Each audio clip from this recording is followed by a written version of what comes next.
That's something that Charlie Gasparino hates, by the way, because the reality is, for those in the high-tax states, that's when you're finding out it's a little more than you thought. Here's what I wonder about the Trump tax plan. And, a lot was said that he put money in people's pockets immediately. Right. The left tried to say it was a tax on, rich people were getting away with murder, which they're really not here. They're getting screwed. Here's the one thing, and I think we won't know this till the end of tax season. There are some changes done to the AMT, the alternative minimum tax, which essentially benefited higher income people. They obviously, higher income people did not benefit from this, what went on with state and local taxes, right? So do they balance out? Does the ending of anything, is capping of the SALT deduction at $10,000, is that sort of leveled out by the end of some of the AMT stuff? Like, you get some benefits that you didn't, that you got screwed in the past on the AMT. You're not getting screwed so much now. And that will be the real test, whether this thing actually... We're finding out now, right, as they process all of this. We don't know. For those who have filed. And here's the thing. I mean, it could be a 2020 issue.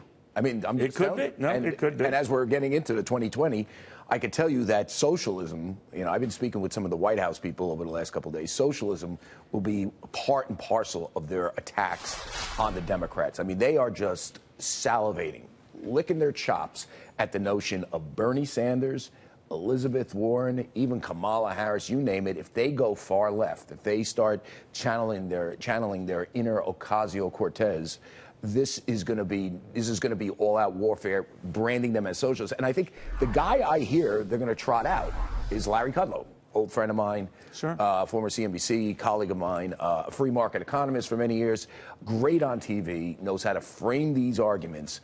And I hear he's going to be front and center. To say what? That this is not what you want. Well, he was good on that on TV. Absolutely, very good. He was able to say, here's what statism and leftism has given, and he's good on the history of it.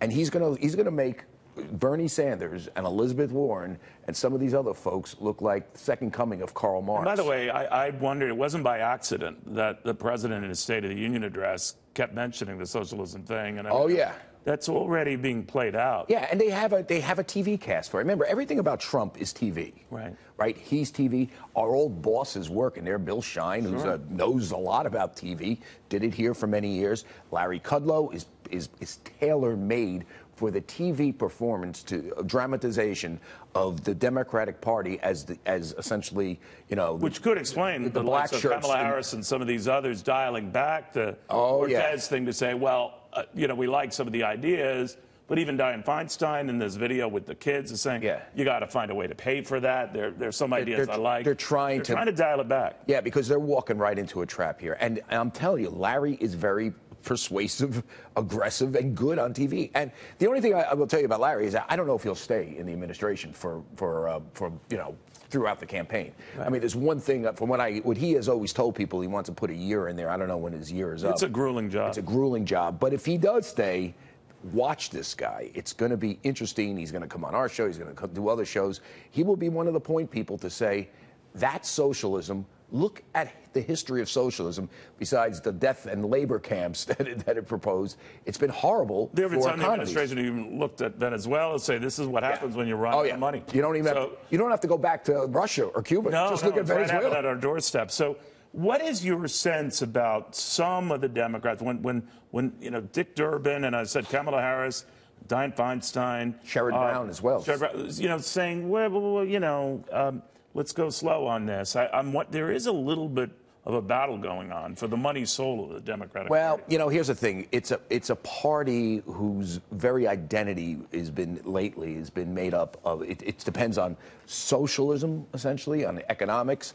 On social issues, it's essentially identity politics. So it's heavy on those themes, and that's what animates the base. I don't know if an adult can come in the room and say, and have a kumbaya moment and say, listen, we have to stop beating up on white men. We have to stop preaching, near communism.